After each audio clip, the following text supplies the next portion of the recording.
The TVWAN News is proudly brought to you by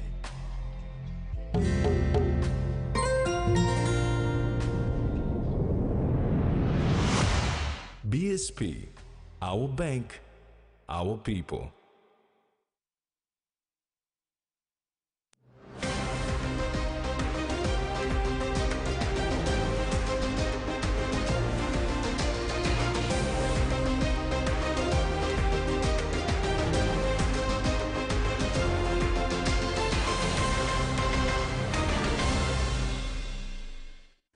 Hello and welcome to TV1 News. I'm Carol Kidu Jr.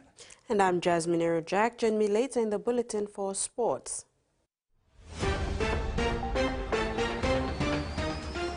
In this edition, police lack discipline, airline loyalty program rebranded, and Korean Cup to set platform.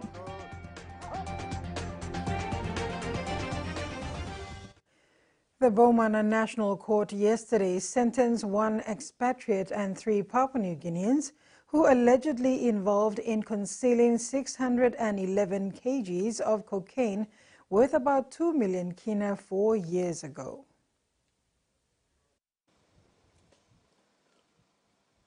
The Italian Carlos Attanasio was sentenced to 19 years imprisonment with 4 years deducted from the head sentence, leaving with 14 years and 10 months to serve at the Bomana prison. Dominic Turupo and Morgan Mogu were both sentenced to 18 years imprisonment with hard labor. However, 4 years was deducted from the head sentence. They will serve 13 years and 10 months at the Bomana prison. Shane Dikana was sentenced to 15 years imprisonment with hard labor. Presiding Judge Justice Penuel Mogish ordered that all items confiscated by the police from the offenders, including the yacht, the 28 bags of cocaine in the custody of the Australian Federal Police, any communication device and cash, be forfeited to the state and destroyed after 40 days of the decision. Justice Mogish further ordered that the items shall be executed in the presence of the Deputy Commissioner of Police, Donald Yamasombi, who will file an affidavit stating the details of the forfeited properties, the date, time, and location where the properties were destroyed. Tracy Pa, TV1 News. A senior officer in the police force is concerned about the level of discipline among officers, which has dropped over the years. This was revealed during the Commission of Inquiry into the RPNGC January 10th civil unrest yesterday in Port Moresby. As the Commission of Inquiry is into its second week, a lot of issues have been tabled, including discipline of police officers. Acting Director for Highway Patrol, Senior Inspector Philip Koliadi, testified at the inquiry yesterday, comparing the level of discipline from the time he joined the force in 1977. Senior Inspector Koliadi said RPNGC is a disciplinary force where police officers are expected to comply with the organization's standing orders. However, police officers these days do not comply with the organization's standing orders. Koliadi said the respect between junior police officers and senior police officers was lacking, including punctuality at the workplace. This has resulted in ill discipline in the force. In my days, there is a line. Now there's no more line. So they step over and know what they want to. That's where there is no more discipline. Koliadi also highlighted that police officers who commit crimes are often not dealt with appropriately, resulting in many walking out freely from the courts. Charges, minor disciplinary charges, serious disciplinary charges, that they don't imply your use or to the members who have fallen out of line. Yeah, who have committed those disciplinary offenses. Koliadi has challenged all police officers to improve on their standard of conduct as disciplined forces. In a mini cabinet reshuffle today at Government House, Jimmy MP Wakegoi was sworn in as Minister for Mining, replacing court-ousted Kundiawa Gembog MP Muguwadilu, while Pomio MP Elias Kapavore takes the seat as Health Minister, replacing Wabeg MP Dr. Lino Tom, who resigned from government recently. Governor-General Grand Chief Sir Bob Dadai presided over the swearing-in ceremony, witnessed by Prime Minister James Marape amongst other state ministers, plus several members of parliament, including other distinguished individuals. Air Niugini launched its Destinations Loyalty Program, rebranding last night in Port Moresby. The Kumul Club launch, which is a rebranding of the current executive club, comes with benefits that include unlimited lounge access, both domestic and international, and others. Launching the Kumul Club loyalty program last night in Port Moresby, Air Niugini's Chief Executive Officer Gary Seddon says the airline is embarking on a journey that starts with resources and courage to do what needs to be done. Mr. Seddon says the journey was not only about fleets and serviceability, but also about culture and attitude, recognizing more about the journey that will make customers enjoyable. Mr. Seddon also announced the arrival of the first of 3 new A220 aircraft soon, which will deliver a new way of traveling for the passengers. And we're now on the eve of a very exciting time for this airline, receiving the first of 3 A220 Airbus aircraft that will revolutionize the way in which we deliver our services. An aircraft that is versatile in its capacity, and in its range and its performance, will deliver a new way of traveling for our citizens and for our customers, our guests, across this great country and across this great region.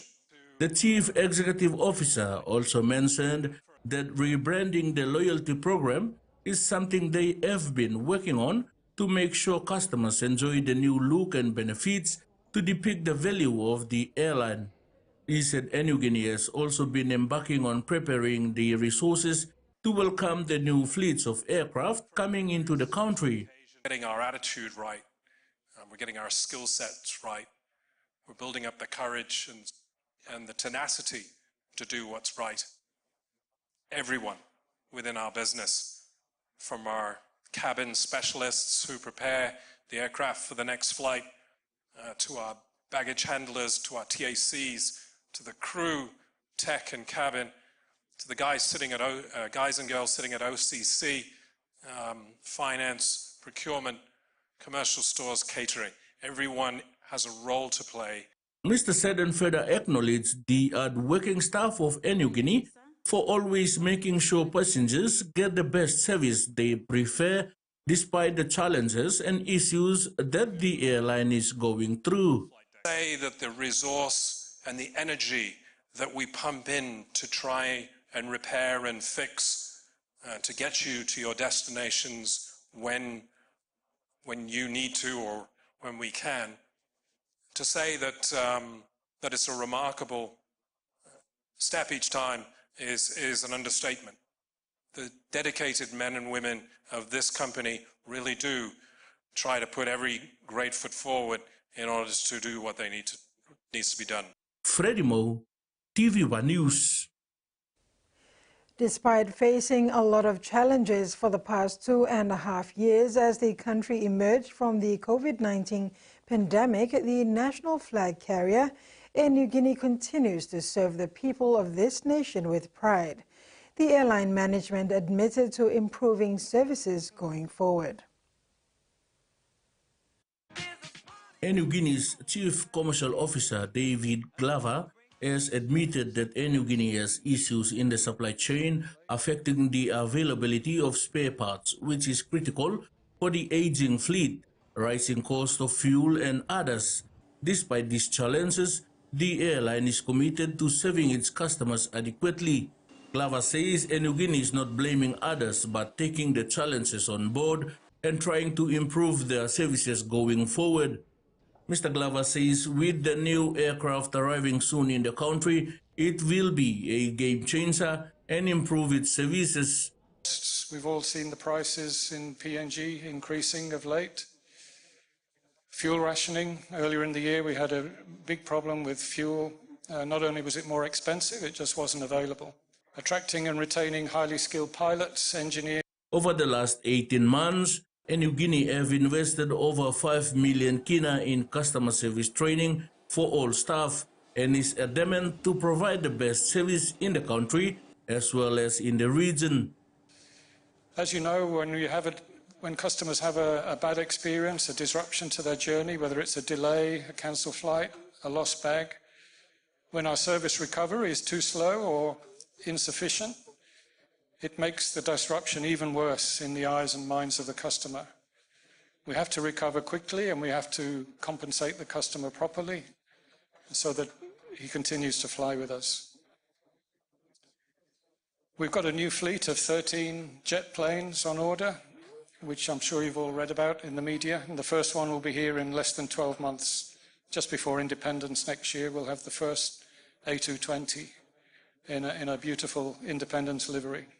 Chief Executive Officer Gary Seddon says New Guinea will continue to provide services and make sure their customers are being served the best treatment like any other airline companies in the world. We've all said within this company that that's not good enough. We have to get better. As David says, you know, the standards that we ignore are the standards that we're going to accept. That's not good enough because we are investing a lot of money in this new fleet when it arrives. The government is investing a lot of money in this new fleet when it arrives. So the expectations of Air New Guinea are high. Freddie Moe, TVWAN News. The Australia Pacific Training Coalition today graduated over 100 men and women. Since its establishment, the Training Coalition has trained over 4,000 Papua New Guineans to meet the country's and the region's growing labor demand. Over 100 graduates, including 36 women, have been awarded Australian qualifications in carpentry, hospitality, commercial cookery, light vehicle mechanical technology, engineering pathways, and international skills training. The graduation ceremony that took place today highlighted the commitment of the 102 graduates to the completion of their studies. I encourage you to continue your lifelong learning, to explore new horizons, to use your newfound skills to advance in your careers and to improve the situation of your families and your communities and your nation. Since its establishment, APTC has trained 4,310 Papua New Guineans. Keynote speaker of the ceremony, Professor Father Jan Schuber, encouraged the graduates to not end their education with only the certificates received today, but go on to achieve the highest accolades in their respective professions. No success is achieved in isolation. Build networks, collaborate, and always support one another, for it is through collective effort that we achieve greatness. Following the conferral of the graduate certificates, Ganiga Vake, who received his certificate 2 in engineering, delivered the graduate's address.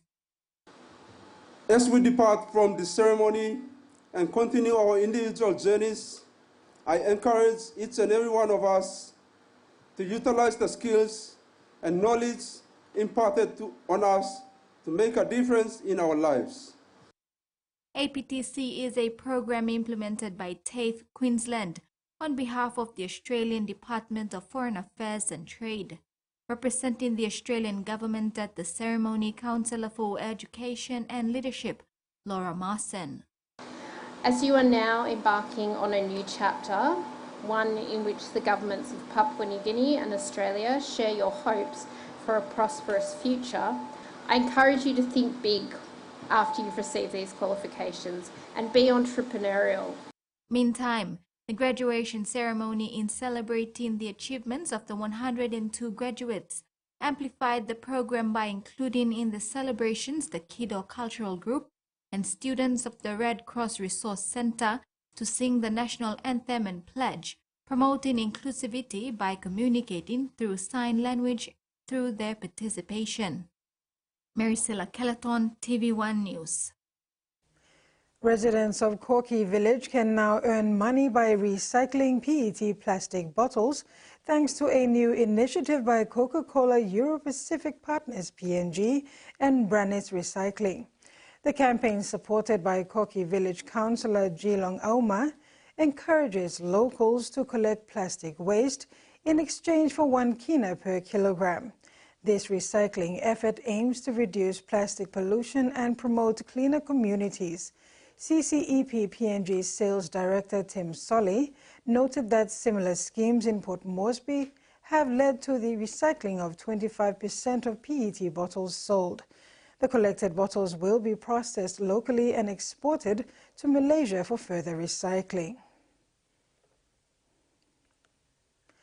You're watching TV1 News. Among stories after the break, lab reforms cardiac care and kidney transplant aim for 2025.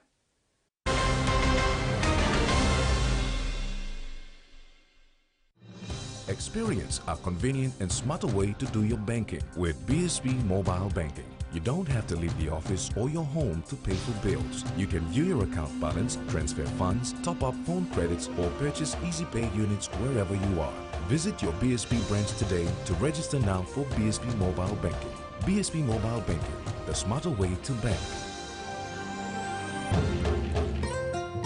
BSB, our bank, our people. He says the best Hunters players come from his region. So does she. But there's one thing that brings everyone together. SB Lager, Bunyamyumi. Open hands.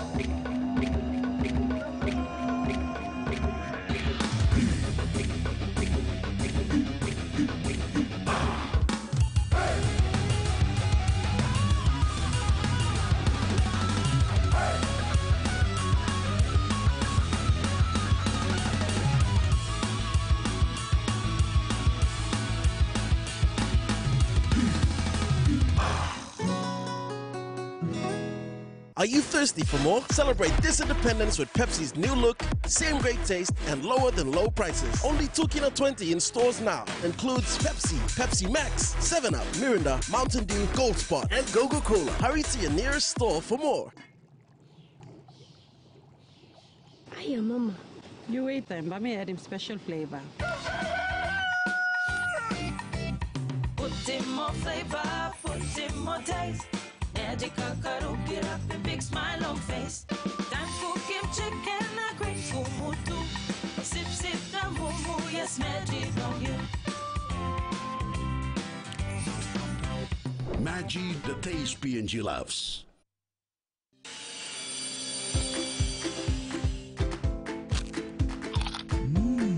Right across the nation, we eat snacks crackers.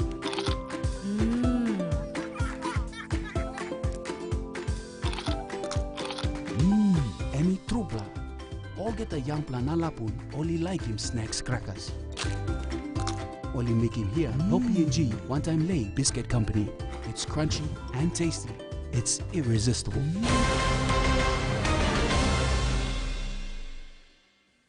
Welcome back. Young animators from the Mary Help of Christians Parish, Sabama Oratory, gathered for an overnight formation program at Sivarai Namona Pastoral Center from September 20th to the 21st, 2024. Organized by Father Ambrose Pereira and Sister Teresa Trinvu, the program aimed to enhance the leadership skills and spiritual growth of students from MHC, TVET, and DBTI. Centered around the theme Sharing Our Talents and Gifts, the event featured interactive discussions on relationships and commitment, film screenings, and group reflections. Father Ambrose focused on recognizing healthy relationships and lifelong dedication, while Sister Trin emphasized commitment to personal and social growth. The program ended with a Eucharistic celebration inspiring participants to reflect on their leadership roles, with Pauline Moro, a DBTI student, expressing her motivation to guide the younger generation. Prime Minister James Marape officially inaugurated a state-of-the-art catheterization laboratory at Port Moresby General Hospital yesterday, heralding a major advancement in Papua New Guinea's healthcare system. This cutting-edge facility is set to revolutionize cardiac care in the country, significantly reducing the need for patients to seek treatment abroad. The catheterization laboratory, funded by Kumul Petroleum Holdings Limited, is a crucial development in the fight against the country's rising cases of non-communicable diseases, such as heart disease, diabetes, and cancer. Prime Minister Marape emphasized that the new Canon catheterization lab would not only save lives but also strengthen the nation's economy by reducing the need for overseas medical treatment. The news that we have this facility has gone Pacific-wide already. Even in Australia, I've heard that we now have when our cancer facility is open next year, it will be state-of-the-art, second to none.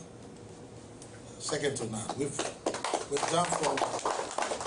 jumped from having nothing, or basically operating a chemotherapy style facility, to now at the top of the range. KPHL Managing Director Wapu Song highlighted the success of invasive medical programs between 2020 and 2024, attributing the advancements to a 10 million kina annual funding agreement signed between the National Department of Health, PMGH, and KPHL to establish a national heart center. This investment has significantly reduced the number of patients traveling abroad for treatment. We have supported the hospital in non-invasive and invasive programs, and this is the final stage, the invasive part, and hopefully we can be here together as well for the heart operation stages. Part of the investment in the hospital here has enabled the open heart program to reduce the number of people that come here from overseas, especially Australia. PMGH CEO Dr. Paki Molumi hailed the lab as a turning point for healthcare, enabling complex cardiac, neuro, and cancer-related interventions. He stressed the importance of investing in healthcare to drive economic growth and expressed gratitude to KPHL for its funding support. Whilst we invest into new expensive technologies to cure heart disease, we must not forget that prevention is the key to reduce heart disease. It is what we eat which we can have control over. Early diagnosis programs to detect heart disease earlier will significantly reduce death and hospital admission, thus leading to reducing the cost of healthcare. We need to invest into preventive and early diagnostic services. So what's next after this? Port Moresby General Hospital, after establishing the non-invasive cardiac program, invasive cardiac program through the CAD lab, will be advancing into cardiac surgery. The commissioning of the new facility marks a bold step towards improving the country's healthcare infrastructure and reducing dependency on foreign medical assistance. Cardio intervention specialist at Port Moresby General Hospital, Dr. Wesong Boko, announced the opening of a new laboratory which will reduce the need for costly overseas treatments like angiograms, typically around 200,000 kina. The advanced equipment will allow treatment of heart and brain conditions, particularly for stroke patients, and enhance cancer care through targeted therapies. It will also help diabetic patients avoid amputations by restoring blood flow and facilitating pacemaker installations. Dr. Boko expressed hope for integrating artificial intelligence to advance PNG's medical technology. They are doing it in New Zealand. They are considering it in few centers in Australia. But they encourages us that if Papua New Guinea can take it on board, that means we give a very low radiation, this machine can do, and the image come out is best. It's a very nice, and I think the CEO was very excited about it, and if he get it on board, then that in itself now put us on a map that we are one of the centers in the world, pioneering with that as well. The Port Moresby General Hospital are ticking off boxes to push towards an effective prevention and screening program for kidney disease in the country. CEO for Port Moresby General Hospital, Dr. Paki Molumi, emphasized the key objectives of the hospital. Kidney disease is a common disease in the country at the moment. During the signing of Memorandum of Understanding recently, CEO for Port Moresby General Hospital, Dr. Paki Molumi, stressed on the importance of this. So our objectives of establishing a comprehensive kidney program in the country through this funding from the Fisheries Authority is to address the immediate need to save the lives of our existing patients who require hemodialysis. So our first objectives, which we have ticked off, is to set up the kidney dialysis unit. With the dialysis unit, we want to venture into kidney transplant program. In 2002, the National Fisheries Authority presented a check of 10 million kina to PMGH to initiate work relating in kidney disease. Next, we want to do is to have effective prevention and screening program for the country, throughout the country, so that we can reduce this emerging lifestyle disease, the chronic kidney disease, and have a sustainable kidney dialysis program and a transplant program for the country. The PNG Kidney Foundation, who will be part of the program, have kidney dialysis in other centers of the country. Also supporting the kidney dialysis programs in other PHs as well. The Southern Islands PH has already started a dialysis unit. Many other, obviously Britain is also looking towards that. Molumi stressed that people must live a healthy lifestyle to avoid living in an uneconomical life and costly for a kidney transplant. Jasmine Irojak, TV1 News. Kidney disease in the country is treated through kidney dialysis. However, the Port Moresby General Hospital is confirming that they are not far off from getting the first kidney transplant done. The first quarter of 2025 is the push for the first kidney transplant in the country. Chairman of the Kidney Transplant Project Steering Committee at the Port Moresby General Hospital, Dr. Okipoki, shared that the population, specifically the workforce, is affected by kidney disease. It's a lifestyle disease, as the CEO has mentioned. It affects the working class. Many of our people in the working class, professionals, are affected by this disease. And when they go into this chronic disease, then they're out of job. And so this has actually prompted us to think that, come up with this idea to look at kidney transplant, which is the end point.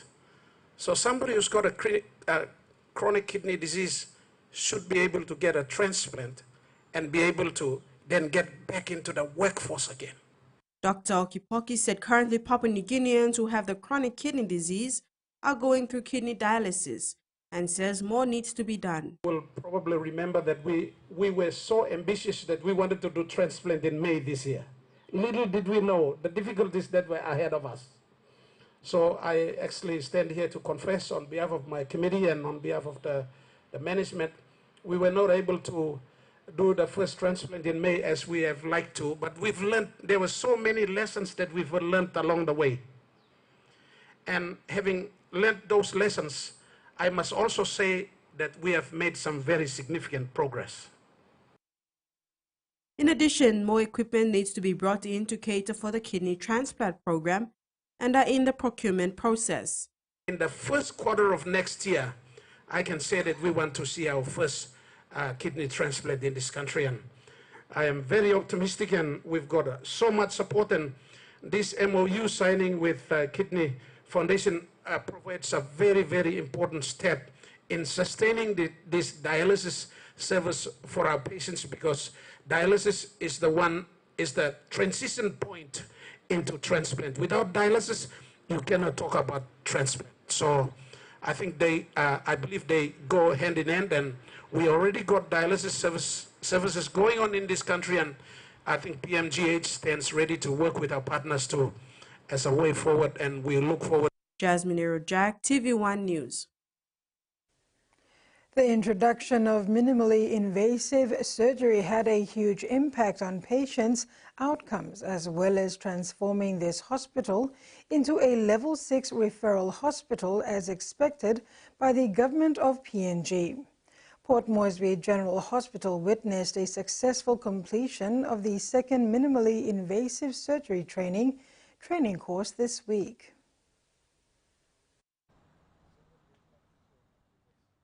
Chief Executive Officer of Port Moresby General Hospital, Dr. Paki Molumi, expressed satisfaction with the milestone achieved and thanked the China medical teams for identifying the need for minimally invasive surgery in Papua New Guinea. The Chinese medical team in 2017 saw the need to introduce minimally invasive surgery at Port Moresby General Hospital, and therefore began the process of establishing a minimal invasive program at Port Moresby General Hospital. So this first partnership began with the an assistant was reached with the cooperation on urinary endoscopic surgery between the first affiliated hospital of Jincheng Medical University, the People's Republic of China, the Port Moresby General Hospital, and the independent state of Papua New Guinea. In 2017, the program was officially approved. He said the program began with a team from Papua New Guinea going to Jincheng Medical University in China, including the former health secretary. Later, a Chinese exchange medical team came to PNG to start the program. In June 2022, many of you will remember, because there was a need to train our staff in skills, in more advanced skills.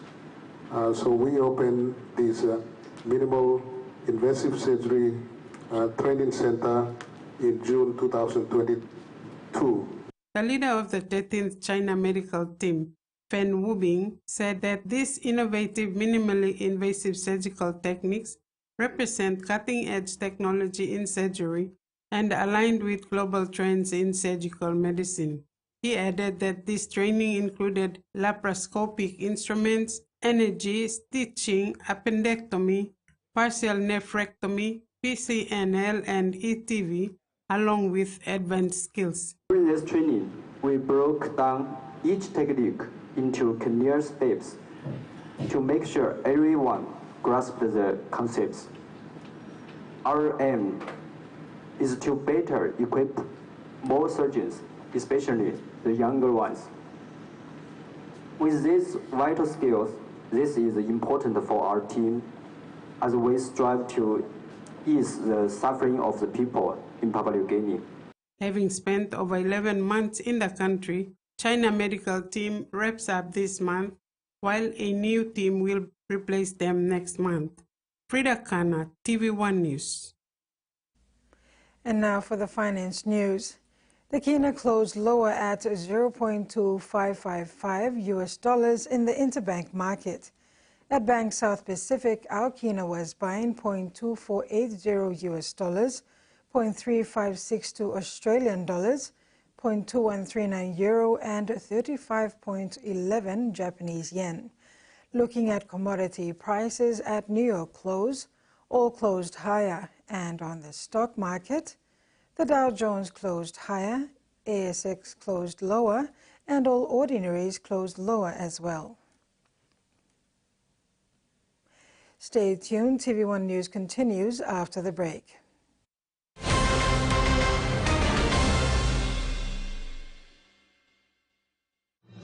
Experience a convenient and smarter way to do your banking with BSB Mobile Banking. You don't have to leave the office or your home to pay for bills. You can view your account balance, transfer funds, top up phone credits, or purchase Easy Pay units wherever you are.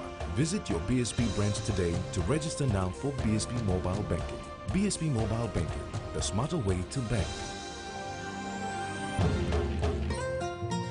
BSB. Our bank, our people. A true champion is measured by their courage, their determination, and their passion to never give up and to always keep trying. With a delicious Milo and milk taste and added nutrients, Milo and milk is a great way to fuel our little champions with nourishing energy every day. Because true champions give it their all. Milo, PNG and Mia. Prime PNG made. Are you thirsty for more? Celebrate this independence with Pepsi's new look, same great taste, and lower than low prices. Only $2.20 in stores now. Includes Pepsi, Pepsi Max, 7-Up, Mirinda, Mountain Dew, Gold Spot, and Coca-Cola. Hurry to your nearest store for more. When you're spending time with family,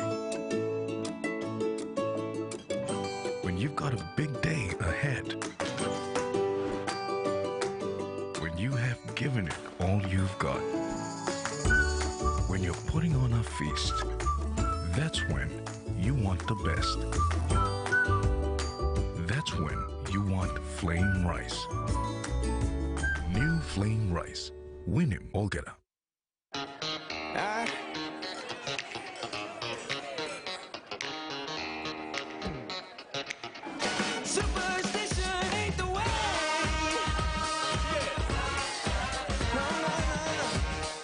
Scale Rise brings to you some Scale Indie vibes this independence. Cashing out a total of 300,000 kina in prize money around PNG this independence. 4 fortnightly draws, 75 fortnightly winners, 300 total Scale Rise winners, and 1,000 kina Scale Indie prize for every Scale winner. Here's how to enter the promotion. Buy any Scale or Ori Rice product, write your full name and contact details on the back of the store receipt, drop your entry into the entry box in store. For more information, either check in store or follow us on our Scale Rise PNG page. Terms and conditions apply. Scale Rise, and buy you like it.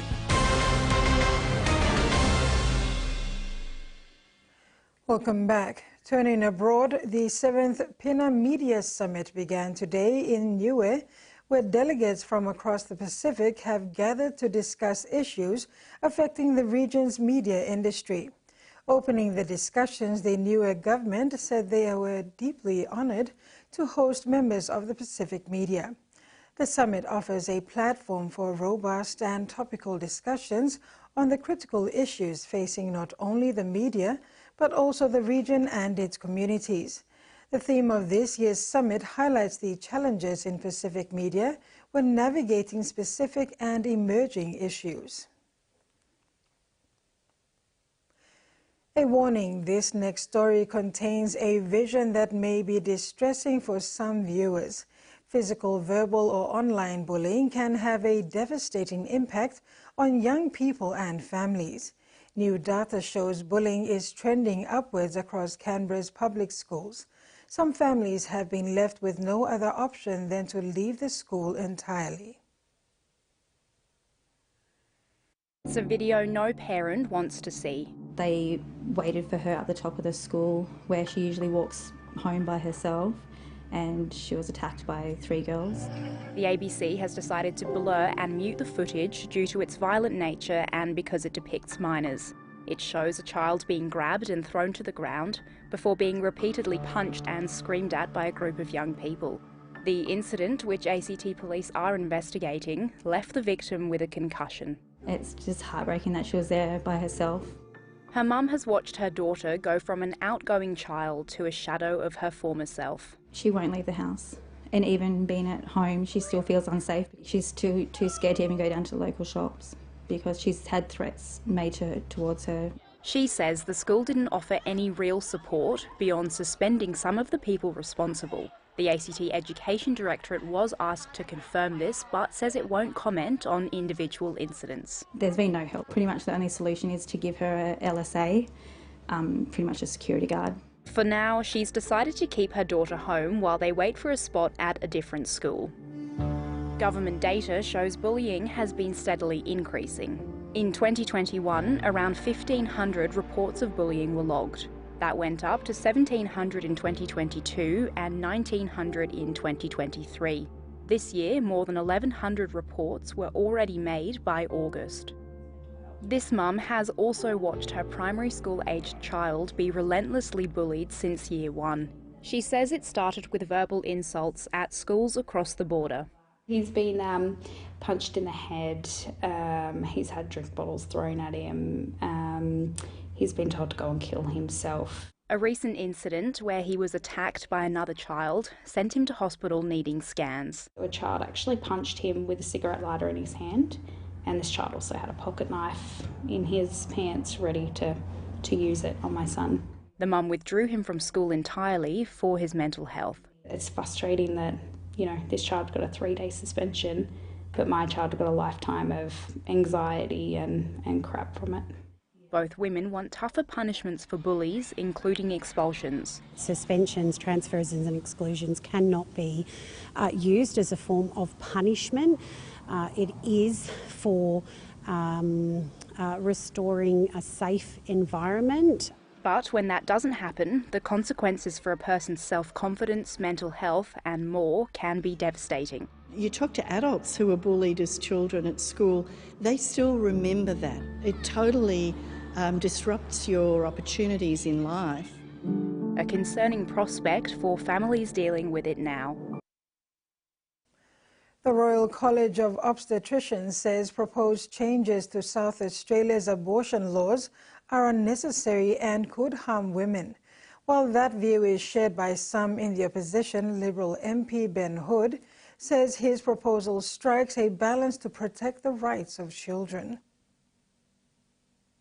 And campaigners on the steps of Parliament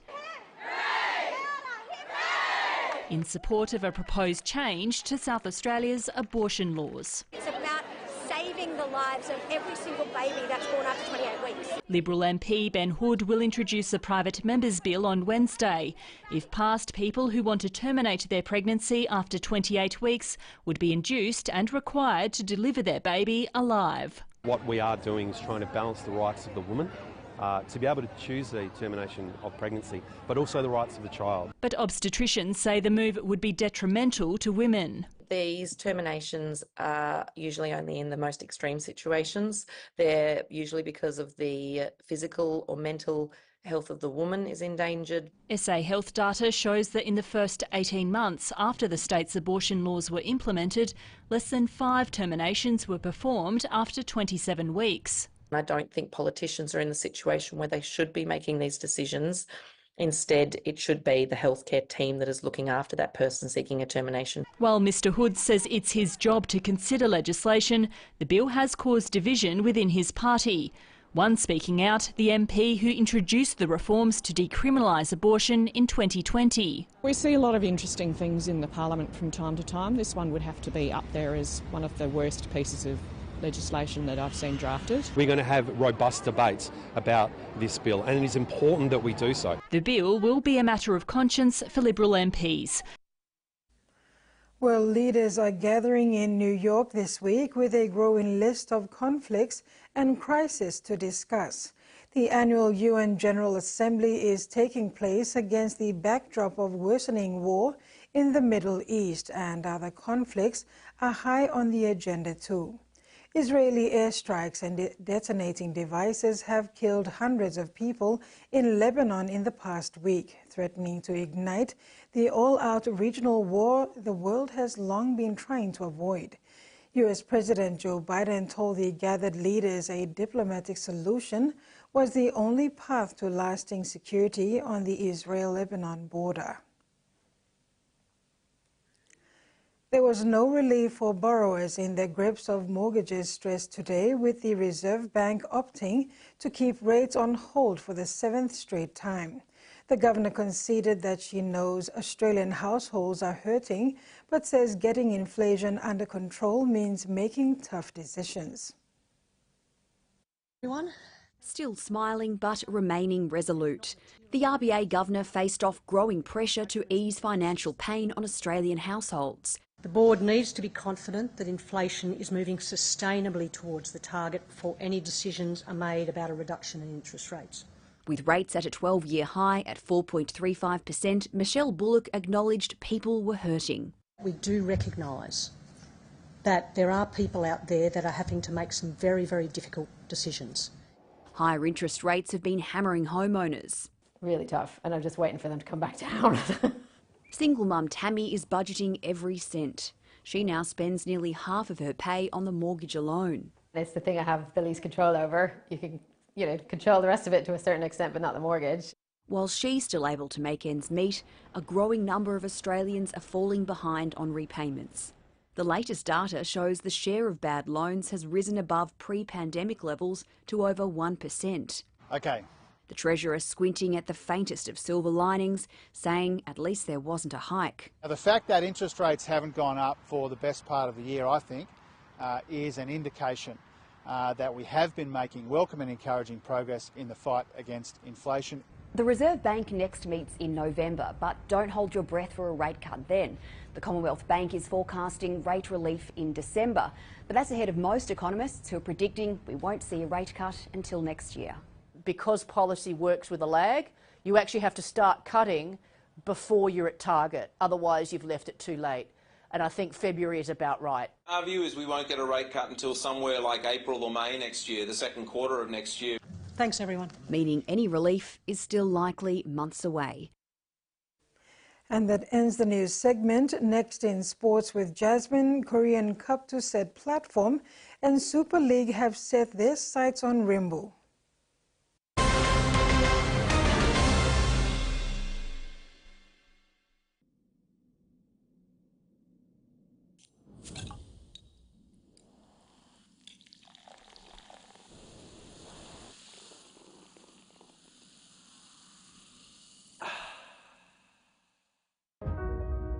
Hardware House is more than just a store.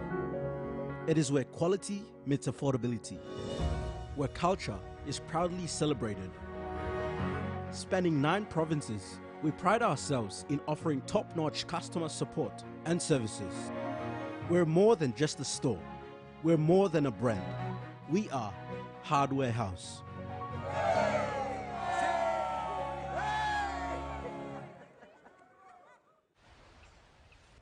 These two are creeping into your personal space. Why don't we send them packing? Oh, maybe not. Bing bang bing, bum bum. Dreaming for more than a life we know. There is more to what the future holds. You me holy man, no walk one time. Oh, oh, oh, oh, oh, oh, oh, oh. We dare to be living incredible things. Oh, oh, oh, oh, oh, oh, oh, oh. With money plus we're ready to go. More rewards! Join Digicel and enjoy the network that rewards you with a whole lot more! Activate a new Digicel prepaid SIM and spend 30 kina more each month and enjoy 2 gigabytes of data free. Plus 20 minutes of free Digicel to Digicel talk every month for 3 months. So what are you waiting for? Get your new SIM at any Digicel outlet or agent today and enjoy free talk and free data only with Digicel.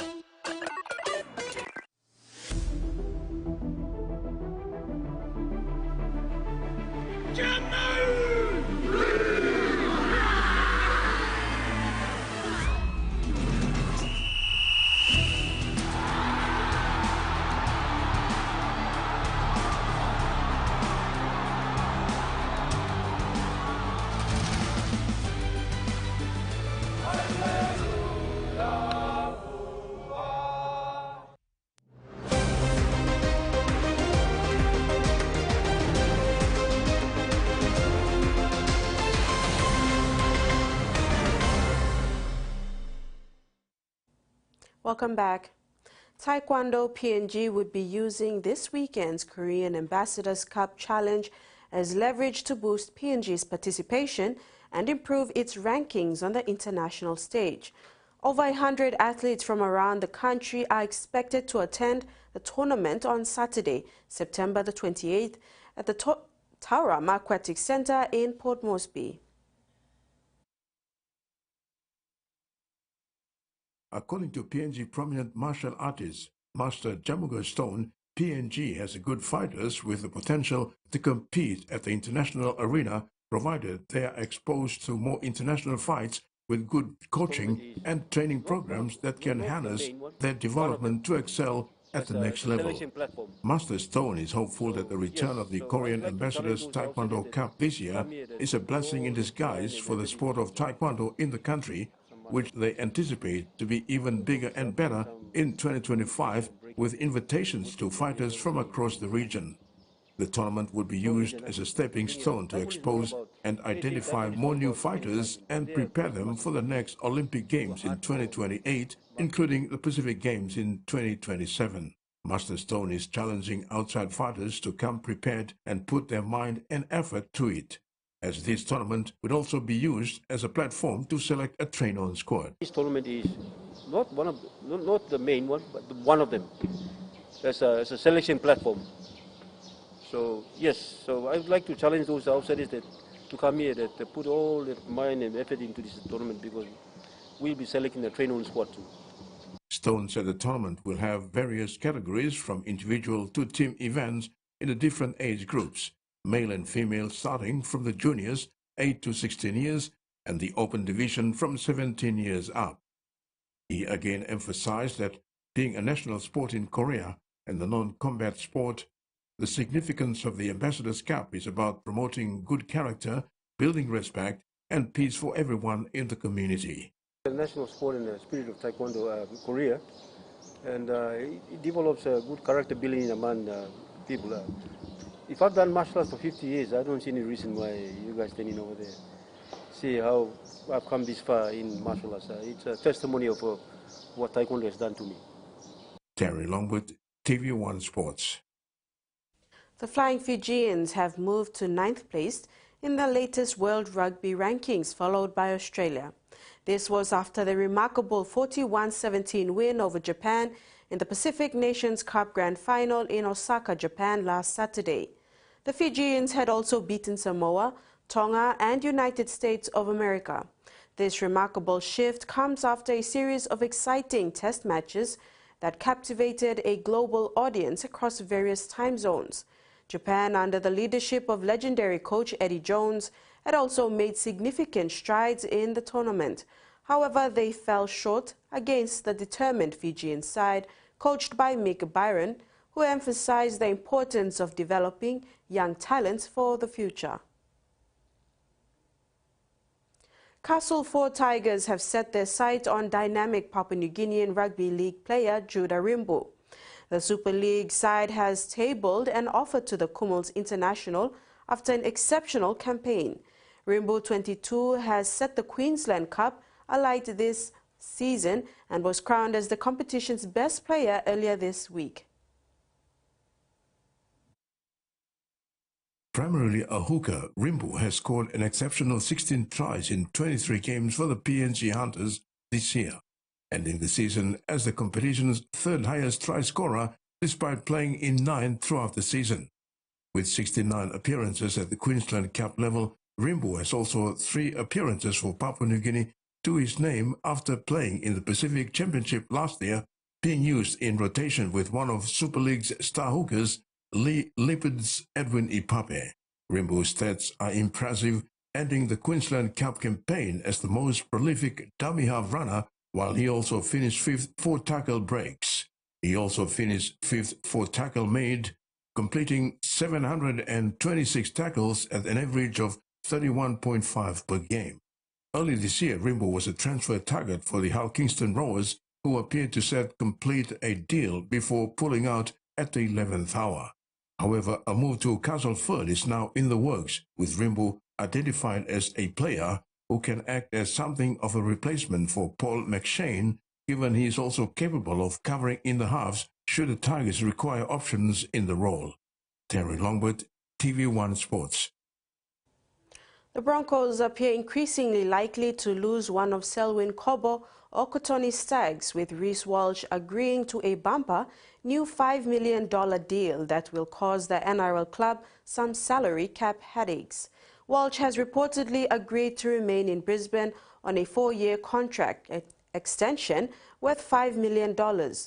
Although nothing is official just yet, the Broncos have moved to lock him down before he becomes a free agent for 2026 on November 1. Initial reports from earlier this year stated that Walsh was looking at a new deal worth $6 million, but despite the fact he seemingly agreed to take $1 million less, Walsh's new contract will still have unwanted consequences for some of his teammates.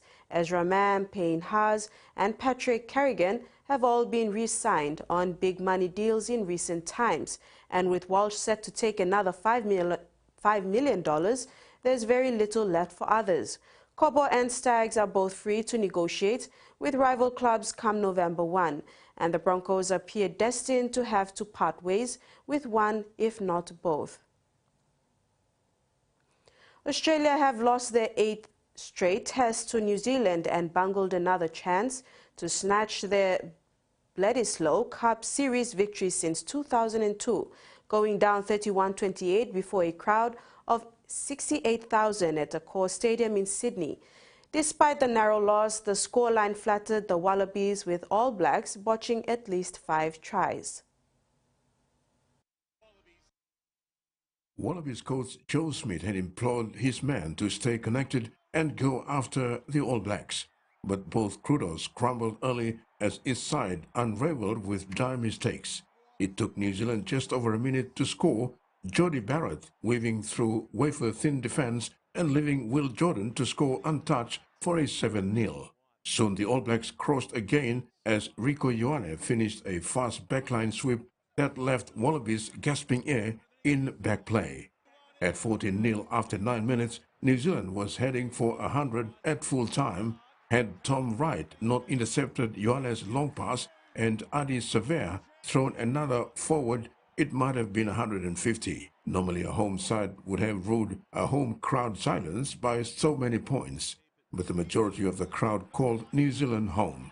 Then, on Australia's first real foray into New Zealand's half, number 8 Rob Valentini retrieved a wayward outline. Then, on Australia's real foray into New Zealand's half, number 8 Rob Valentini retrieved a wayward line-out ball and flanked a neat inside pass to Nick Wright, who put Fraser McWright on a surge to the line. At 21-7, Australia had fired their first shot of the test. McWright boosted hopes minutes later with a strong bust and an unlikely 40-22. But Australia bungled the line-out, and Hunter Pessimi's rush tap-on pass hit the turf. Several Rees pilfered and dazzled clear, sending Savea under the post for a 28-7. But Australia hit back with a line-out 5 meters out. Hooker met Fraser peeling off down the back line and trampling Sam Cane on his way to a 28-14 scoreline. 4 tries to 2 and a 14-point margin flattened the Wallabies. They had given the All Blacks a 61% possession and had bested in most facets of the game. Wallabies had conceded 78 points in their 80 minutes of Test rugby, and they began the second half in Sydney as they finished the first. Corabetti coughing up a loose ball in the first minute. Damien McKenzie punished it with a penalty goal to make it 31-14. A brave comeback fell short as they were left to rue early errors and poor lapses in defence. The Bledisloe is now gone for yet another year. It was only 3 points, but it might be as well a million. Terry Longwood, TV1 Sports. And that ends the sports segment. We'll have the weather forecast with Carol.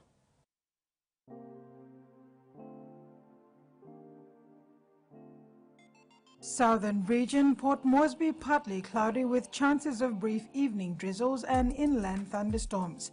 Daru partly cloudy with possible brief showers. Kerema, possible brief showers and drizzle and thunderstorm. Alotau, few showers and possible thunderstorms. And Poponeta, cloudy with brief rain showers and possible thunderstorms.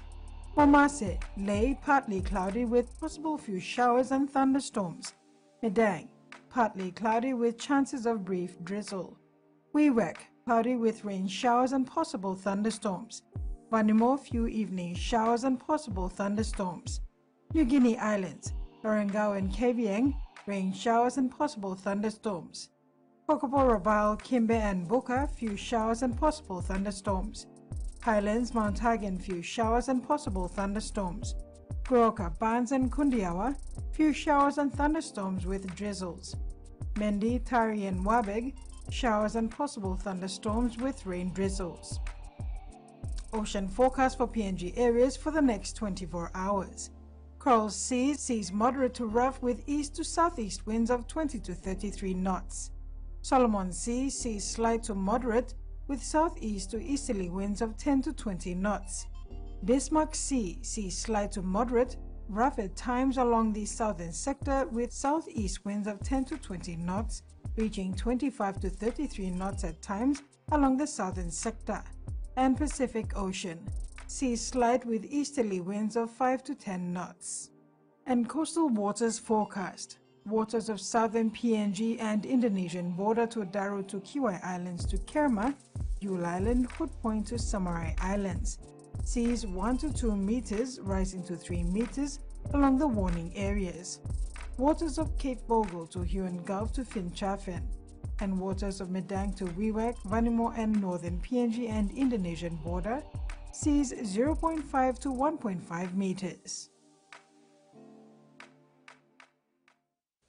And that ends the news tonight. Pleasant viewing. Bye for now.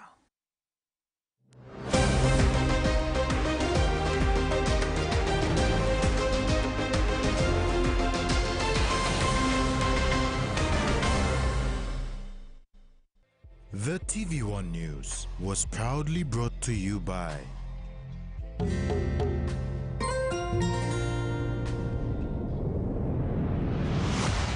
BSP, our bank, our people.